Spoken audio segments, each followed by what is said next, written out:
बच्चों, आज की इस वीडियो में जो टॉपिक रहेगा समूह सिद्धांत, जिसको हम सेट थ्योरी कहते हैं, सभी बच्चे जानते हैं।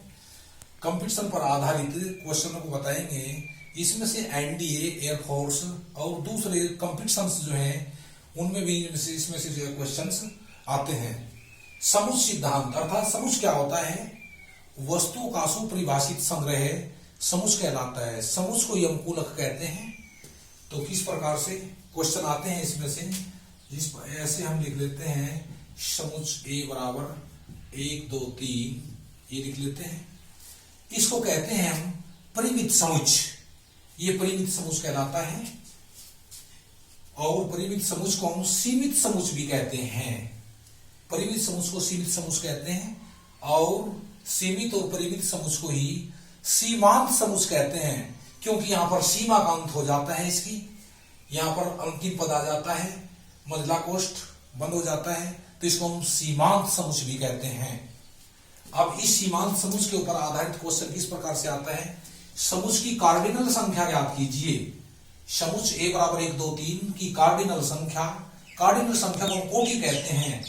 तो समूह की कोटि, समूह की कोटि, समूह की कोटि हो जाएगी 1 2 3। जितने एलिमेंट समूह के अंदर होते हैं उसकी जो संख्या होती है उसी को हम कार्डिनल संख्या या समूह की कोटि कहते हैं। तो इसकी कोटि हो गई 3, इसी को हम इसकी कार्डिनल संख्या कहते हैं। इसी प्रकार अपरिमित समूह होता है। जैसे हम लिख लेते हैं नंबर 2 पर अपरिमित समूह में ए बराबर 1 2 3, इस प्रकार से लिख लेते हैं। इसको अपरिमित समूह कहते हैं। इनफाइनाइट सेट होता है क्योंकि सीमा का अंत नहीं है। समूह चल रहा है, पता नहीं कहां से कहां तक जो है चलता चला जाएगा। तो इसको कहते हैं हम असीमित समूह या अपरिमित समूह। तो ये होता है अपरिमित समूह, ये था ऊपर परिमित समूह। अब बात आती है एकल समूह। नंबर 3 पर आ जाता है एकल समूह। एकल समूह। एकल समूह क्या होता है? जिसके अंदर केवल एक ही एलिमेंट होता है, उसको हम एकल समूह कहते हैं। क्योंकि इसके अंदर एक ही एलिमेंट है, इसको एकल समूह कहते हैं। रिक्त समूह, रिक्त समूह क्या होता है? रिक्त समूह में, रिक्त समूह को हम फाई से प्रदर्शित करते हैं या ऐसे मझला कोष्ठ लगा करके छोड़ देते हैं, तो ये होता है रिक्त समूह। यदि हम इसको फाई को मझले कोष्ठ के अंदर लिख देते हैं तो ये एकल समूह हो जाएगा, रिक्त समूह नहीं हो सकता। नेक्स्ट, यदि इसको डबल मझले कोष्ठ के अंदर ऐसे लिख देते हैं तो ये भी रिक्त समूह नहीं हो सकता, ये भी रिक्त समूह नहीं हो सकता। रिक्त समूह ये होगा और ये होगा। इस प्रकार से रिक्त समूह को हम इस प्रकार से लिखते हैं, ये रिक्त समूह नहीं हो सकता। नेक्स्ट ले लेते हैं फाई को, इस प्रकार से लिखते हैं, इसको मझला कोष्ठ लगा करके ऐसे छोड़ देते हैं, रिक्त समूह होता है। इसको यदि हम इसके अंदर लिख देते हैं तो ये भी जो है क्या एकल समूह हो जाता है। जीरो, यदि हम जीरो को इस प्रकार लिख देते हैं तो जीरो भी एकल समूह हो जाता है, ये रिक्त समूह नहीं होता। तो इस प्रकार से जीरो भी एक परिमित समूह होता है। जीरो भी एक परिमित समूह होता है क्योंकि इसकी भी सीमा का अंत हो चुका है, इसी को सीमांत समूह कहते हैं। यदि हम ये कहें सभी समरूढ़ संख्याओं का समूह, सभी समरूढ़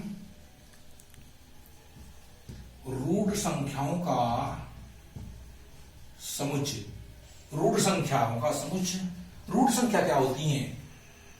अभाज्य संख्याओं को रूढ़ संख्या कहते हैं।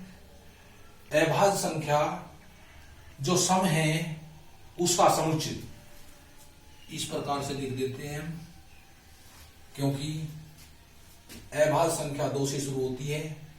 अर्थात रूढ़ सम संख्याओं का समूह एकल समूह होता है। इस प्रकार से हम इसको लिख देते हैं। ये परिमित समूह भी होता है, एकल समूह भी होता है।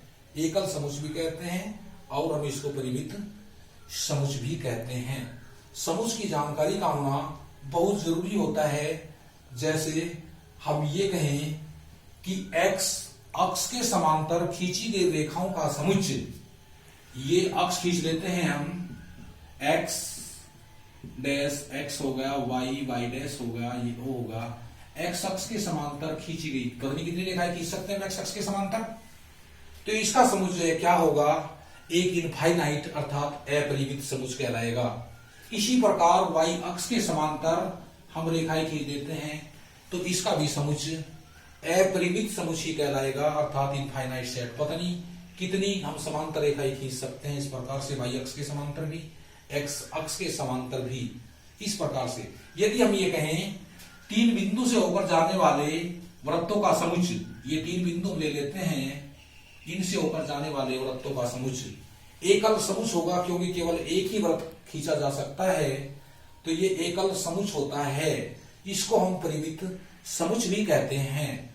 तो इसके ऊपर क्वेश्चन बढ़ जाता है, तीन बिंदु से होकर जाने वाले वृत्तों का समुच्चय, केवल एक वृत्त खींचा जाएगा और इसका ये परिमित समुच्चय एकल समुच्चय हो जाएगा, क्योंकि एक ही वृत्त खींचा जाएगा, इसकी संख्या एक होगी। तो इस प्रकार से परिमित समुच्चय कहलाएगा।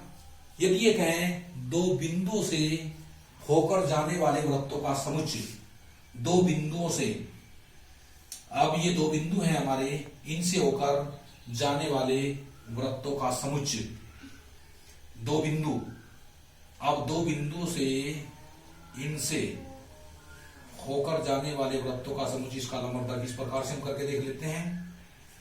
इसी प्रकार केंद्र को एक बार ऊपर की ओर बढ़ा देते हैं, एक बार नीचे की ओर। इस प्रकार से मान लीजिए यहां पर आ गया, केंद्र को यहां से हमने ले लिया, यहां पर लेने के बाद इस प्रकार से ये थोड़ा थोड़ा केंद्र को सरका लेते हैं। तो इस प्रकार से दो बिंदु से होकर खींचे जाने वाले वृत्तों का समुच्चय अपरिमित समुच्चय होगा, क्योंकि उनकी संख्या भी असंख्य होती है। उस जिसका हम अंदाजा नहीं लगा सकते, पता नहीं हम कितने वृत्त खींच सकते हैं। दो बिंदु से होकर जाने वाले वृत्तों की संख्या असंख्य होगी, अपरिमित होगी। तो इस प्रकार से इसको भी हम इनफाइनाइट सेट कहते हैं, अपरिमित समुच्चय कहलाता है। तो इस प्रकार से यदि ये कहें एक बिंदु से होकर जाने वाली रेखाओं का समुच्चय क्या होगा, ये एक बिंदु हम यहां पर ले लेते हैं, इस बिंदु से होकर के रेखा खींच रही हैं, कहा नहीं जा सकता कितनी रेखाएं हो सकती हैं, अर्थात असंख्य रेखाएं हो सकती हैं। तो एक बिंदु से होकर जाने वाली रेखाओं का समुच्चय भी अपरिमित समुच्चय होता है, अर्थात इनफाइनाइट सेट ही होता है। तो इस प्रकार से समुच्चय को हम जो समझा रहे हैं, इसके ऊपर जो क्वेश्चन तैयार हो रहे हैं कंपटीशन टाइप के, इनको सभी बच्चे जो है बड़े ध्यान से देखते रहें, समझते रहें। आज की वीडियो में हमने समुच्चय के बारे में जितना जो भी पढ़ा दिया, इस सभी को अच्छे तरीके से ध्यान से देखेंगे। पढ़ाने के लिए समुच्चय बहुत है, नई नई वीडियो हम जो लेकर के रोजाना आते रहेंगे और समुच्चय के ऊपर आधारित कंपटीशन बेस के सभी क्वेश्चन तैयार करते रहेंगे और बनाते रहेंगे। जैसे एक उदाहरण ले लेते हैं चलते चलते, जैसे मान लिया दे दिया कि सींग वाले घोड़ों का समुच्चय, तो बच्चे क्या काम करते हैं, जो सींग वाले घोड़ों का समुच्चय होता है उसमें चार ऑप्शन होते हैं। इस प्रकार से ये दिया हुआ होता है, फाई होता है, इस फाई को इस प्रकार से लिख देते हैं और तो इसमें से जो ऑप्शन, चार ऑप्शन बना देते हैं, तो इसको छोड़ देते हैं और इसको जो है सही का निशान लगा देते हैं, ये गलत माना जाता है। सींग वाले घोड़ों का जो समुच्चय होता है, ठीक है वो रिक्त समुच्चय होता है, क्योंकि घोड़े के सींग नहीं होते, लेकिन ऑप्शन तो पहला ही तो ठीक होगा। तो इस प्रकार से समुच्चय के विषय में बहुत सारी बातें हैं। समुच्चय का सजातीय होना बच्चों जरूरी नहीं होता कि सजातीय हो, उस समुच्चय के अंदर एक ही जाति के सभी वस्तुएं हों या एक ही जाति के लोग रहते हो, एक ही जाति के जानवर रहते हो, ऐसा होने की कोई शर्त नहीं होती, ऐसी कंडीशन नहीं होती। उसी समुच्चय के अंदर यदि गाय हैं तो बकरी भी रह सकती हैं, हाथी भी रह सकते हैं, घोड़े भी रह सकते हैं और आदमी भी उस समुदाय के अंतर्गत रह सकते हैं। तो सब सारा का सारा जो है वो एक ही समुच्चय के अंतर्गत आ जाता है, अर्थात विजातीय श्रेणी के जीव उसके अंदर जो है रह सकते हैं। तो इस प्रकार से इस समूह की जानकारी हम यहां से बेसिकली तौर से शुरू कर देते हैं। इसमें से बहुत सारे क्वेश्चन जो है कंपटीशन बेस के तैयार हो गए हैं। इनको बड़े अच्छे तरीके से जो है सभी ध्यान से समझेंगे और इनमें से क्वेश्चन अपने आप जो है छांटने की कोशिश करेंगे सभी विद्यार्थी। आज की वीडियो में इतना ही काफी है। यदि वीडियो का बेस सही तरीके से समझ में आ रहा है तो वीडियो को बच्चों लाइक करना, दोस्तों के साथ शेयर करना ना भूलें। साथ ही साथ चैनल को भी सब्सक्राइब करना ना भूलें। अब अगली वीडियो में मिलते हैं इसकी नई जानकारी अर्थात अगला टॉपिक लेकर के। तब तक के लिए धन्यवाद।